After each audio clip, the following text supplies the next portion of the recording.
আল্লাহ রাব্বুল আলামিন বলেন وسارعوا إلى مغفرة من ربكم وجنة عرضها السماوات والأرض أعدت للمتقين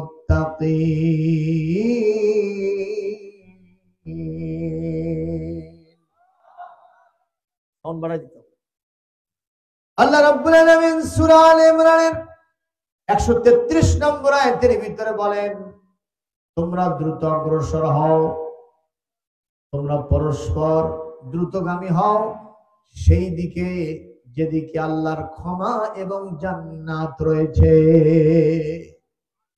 এমন জান্নাত আছে যেই জান্নাতের বিশালতা পরিধি আসমান এবং জমিনের সমান। যখন আল্লাহু আকবার। দুনিয়াতে শহর বন্দরে যদি 1 শতক জায়গা কিনতে যান, এমনও আছে ঢাকার শহরে 1 কোটি টাকা 1 শতক জায়গার দাম। কথা বলেন। বগুড়াতে এমন জায়গা আছে 100 জায়গা 1 শতক জায়গার দাম 1/2 কোটি টাকা আছে না নাই? আপনি দুনিয়ার এই জায়গাকে প্রাধান্য দিলেন, আল্লাহ রাব্বুল আলামিনের জান্নাতে যে জায়গা আছে সেইটার মূল্য কত তা তো জানলেন না। বুখারীর হাদিসে আসছে নবীজি বলেন জান্নাতের যে জায়গাগুলি আছে এই জায়গার 1% মূল্য তো কেউ দিতে পারবে না। ইভেন একটা ছড়ি একটা পান্তি রাখার যে জায়গা, এই জায়গাটুকুর মূল্য আসমান জমিন বিক্রি করলে দেওয়া সম্ভব হবে না। সুবহানাল্লাহ। ওখানে শুধু কোটিপতিরাই যাবে নাকি? ওই জান্নাতের ওই জায়গাটা শুধু কোটিপতিরা কিনবে? এ জোরে কোন কিনবে? জান্নাতের জায়গা কিনবে কারা? আল্লাহ রাস্তায় জান এবং মাল দিয়েছে যারা। সুবহানাল্লাহ। ইন্নাল্লাহ আশতারা মিনাল মুমিনিনা আনফুসাহুম ওয়া আমওয়ালাহুম বিআন্না লাহুমুল জান্নাহ يقاتلون في سبيل الله فيقتلون ويقتلون সূরা তাওবা 111 নম্বর আয়াত। আল্লাহ রাব্বুল আলামিন বলেন নিশ্চয় আল্লাহ জান্নাতের বিনিময়ে ঈমানদারদের জান এবং মালকে খরিদ করে নিয়েছে। আমরা জান এবং মাল দিব কাকে? আল্লাহ আমাদেরকে কি দিবেন? সবাই বলে না কি দিবেন? আরো জোরে বলেন। জান্নাতের নাজ নিয়ামত। হাদিসে আসছে মা লা আইনুন রাআত, ওখানে যা আছে কোন চোখ কোনদিন দেখে শেষ করতে পারে নাই। সুবহানাল্লাহ। ওয়ালা উযনুন সামিআত, জান্নাতের নাজ নিয়ামতের বর্ণনা কোন কান জীবনে শুনে নাই। সুবহানাল্লাহ কয় না। এমন কি ওয়ালা খাতারা আলা কলবি বাশার, একজন মানুষের অন্তর জীবনেও চিন্তা করে দেখতে পারে নাই যে জান্নাতের মধ্যে কত নিয়ামত আছে। সুবহানাল্লাহ। আমাকে যদি প্রশ্ন করেন হুজুর কি আছে আপনি একটু বলেন, এক কথায় কোরআন থেকে জবাব দিচ্ছি। সূরা হামিমাস সাজদার ঠিক 32 নম্বর আয়াত। আল্লাহ রাব্বুল আলামিন বলেন ওয়ালাকুম ফিহা মা তাশতাহি আনফুসুকুম ওয়ালাকুম ফিহা মা তাদউন।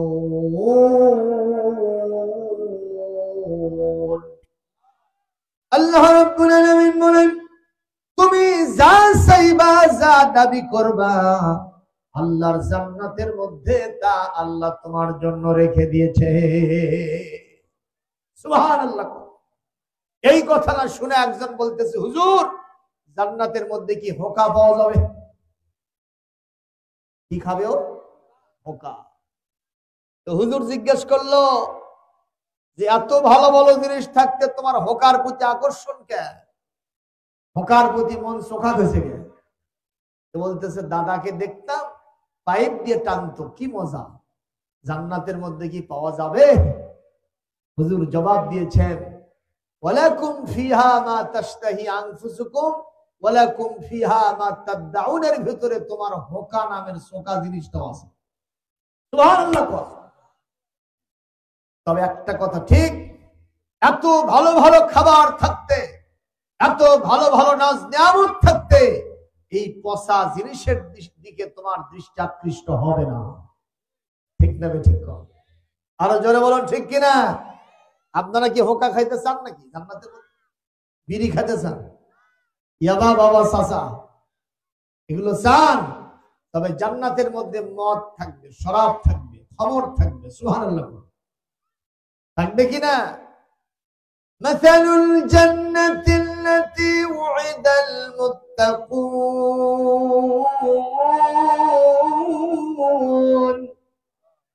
ফিহা আনহারুম মিন খামরিন লাযযাতান লিশ-শারিবিন।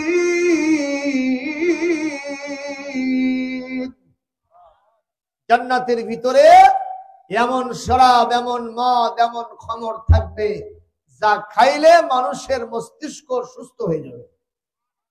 আর দুনিয়ার খামর মদ খাইলে মানুষের মাথা সুস্থ হয় না অসুস্থ হয়? সিধা হয় না উল্টা পাল্টা হয়? জোরে বলুন ঠিক কিনা? গাছের সাথে বাজাও কয় সাইড দেন। জোরে বলুন ঠিক কিনা? তো জান্নাতের ভিতরে সেইটা থাকবে না। জান্নাতে যা খাবে এটা দিয়ে তার ব্রেনটা পরিষ্কার পরিচ্ছন্ন হয়ে যাবে। জোরে বলুন সুবহানাল্লাহ। সুতরাং জান্নাতে যাওয়ার দরকার আছে না নাই? ক্ষমা পাবো কোথায়? জান্নাত পাবো কোথায়? নাটকের মঞ্চে গেলে নাকি? গানের আড্ডায় গেলে, কনসার্ট, সঙ্গীতানুষ্ঠান কিংবা যাত্রা পালাতে গেলে কি কখনো জান্নাতের এবং ক্ষমার নির্দেশনা পাওয়া যাবে? ক্ষমা পাবেন সেই জায়গায় যেখানে আছে কোরআন, সুবহানাল্লাহ, যেখানে আছে হাদিস, যেখানে আছে আলেম ওলামা, যেখানে আছে ইসলাম, যেখানে আছে আপনার ঈমান, যেখানে আছে সমস্ত ইসলামিক কালচার। এই জায়গাগুলিতে ক্ষমা পাওয়া যাবে, আল্লাহর জান্নাতের নেভিগেশন পাওয়া যাবে। সুবহানাল্লাহ। সুতরাং আজকে আমরা এসে কি জিতেছি না ঠকেছি? আরেকটা বার বল আলহামদুলিল্লাহ। সুপ্রিয় উপস্থিতি, আমি আপনাদের সামনে যেখান থেকে আলোচনা করার জন্য ইরাদা করেছি, নিয়াত করেছি, কোরআন কারীমের 4 নম্বর সূরা 5 নম্বর পারা সূরাতুন নিসা, সূরাতুন নিসা আয়াত নম্বর 105 এবং 106। এই দুইটি আয়াতের মেসেজ হলো দুই রকম। আমি এই দুইটা বিষয়ের উপর আলোচনা করে আমার আলোচনা সমাপ্ত করব। আমি ইনশাআল্লাহ এখান থেকে বিদায় গ্রহণ করব, আল্লাহ যদি কবুল করেন। সেটা হলো এই, আমাদের সকলের মনের প্রশ্ন হলো এই কোরআন কারীম একটা ভলিউম কিতাব, 6666টি আয়াত কম বেশি।